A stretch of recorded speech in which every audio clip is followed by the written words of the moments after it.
Hey guys, welcome back to this channel. In this video, I'll be showing you guys how you can basically create like a date column cell in Google Sheets. So you're just going to select any of the cells here and you're going to press Control Column.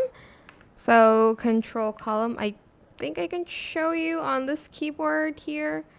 I basically just press this. Hold on, let me go to another tab. This, and then I pressed this or this one. Either those.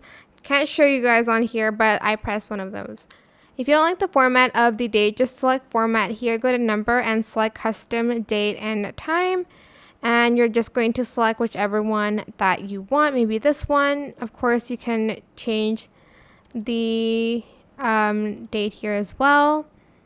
But that is it. I hope this tutorial was helpful for you guys. Don't forget to like, comment, share.